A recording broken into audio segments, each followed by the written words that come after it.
अस्सलाम वालेकुम नाजरीन। साबिक सऊदी सफ़ीर शाह महमूद कुरैशी के बयान पर रद्द अमल सामने आया। क्या साबिक सफ़ीर का बयान सऊदी अरब का मौक़िफ़ है?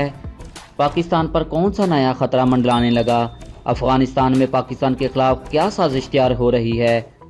नाजरीन, अपने वीलॉग में एंकर इमरान खान ने कहा कि यूएई के इसराइल को तस्लीम करने के बाद सूरत हाल बहुत तब्दील हो गई है।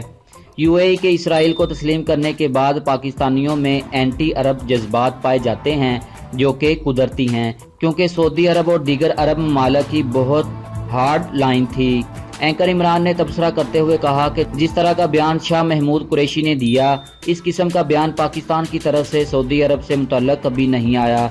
आर्मी चीफ का दौरा एक तो इसी तनाज़र में था, दूसरा दौरा दिफा नौइयत का था। शाह महमूद कुरैशी के बयान पर पाकिस्तान में बतौर सफ़ीर खिदमात सर अंजाम देने वाले साबिक सऊदी सफ़ीर अली उवाद असीरी ने एक आर्टिकल में लिखा है और कहा है कि पाकिस्तान सऊदी अरब पर इल्ज़ाम लगाकर अपनी नाकामी छुपाने की कोशिश कर रहा है। दफ्तर खारजा ने ये मुकदमा ठीक तरीके से नहीं लड़ा।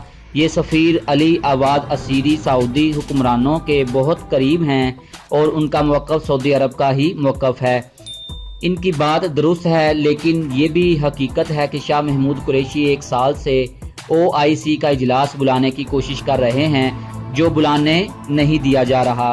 सऊदी अरब पाकिस्तान से ये तवक्को करता है कि सऊदी अरब जो भी करे, पाकिस्तान आंखें बंद करके इसे फॉलो करे। सऊदी अरब का पाकिस्तान ने $1 अरब दे दिए हैं। अब सऊदी अरब मजीद $1 अरब मांग रहा है। ये सऊदी अरब के लिए इंतहाई मामूली रकम है, लेकिन पाकिस्तान के लिए लाइफ लाइन है। एंकर इमरान खान ने इंकशाफ किया कि पाकिस्तान पर एक नया खतरा मंडलाने लगा है। तहरीक तालिबान पाकिस्तान 3 ग्रुपों में तकसीम थी, लेकिन अफगानिस्तान में ये ग्रुप दोबारा मुनज़्ज़म होना शुरू हो गए हैं। TTP के लोगों को जब पाकिस्तान आर्मी से शिकस्त हुई तो उनके लोग भाग कर अफगानिस्तान चले गए। वहाँ ये 3 ग्रुपों में तकसीम हो गए, जमातुल अहरार, हज़बुल अहरार और तहरीक तालिबान पाकिस्तान। लेकिन अब इन दोनों ग्रुपों ने तहरीक तालिबान के नूर वली के हाथ में बैत कर ली है। अब खदशा ये जाहिर हो रहा है कि पाकिस्तान में कहीं पहले की तरह दहशतगर्दी ना शुरू हो जाए। इन सब दड़ों को अब इकट्ठा करवाया गया है ताकि ये पाकिस्तान में अपनी कार्रवाइयाँ शुरू करें और पाकिस्तान के खिलाफ मुतहर्रिक कार्रवाइयाँ करें। ये उस वक्त किया जा रहा है जब पाकिस्तान चीन, ईरान, तुर्की के साथ नए ताल्लुकात बना रहा है। रूस के साथ नए ताल्लुकात का आगाज़ हो चुका है। अफगानिस्तान में तहरीक तालिबान को अफगान हुकूमत भी सपोर्ट कर रही है और कुछ गैर मुल्की एजेंसियां भी।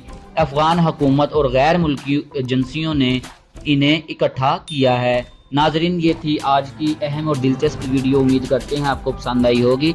इस वीडियो को शेयर करें, लाइक करें, इस चैनल को सब्सक्राइब करना मत भूलें। शुक्रिया।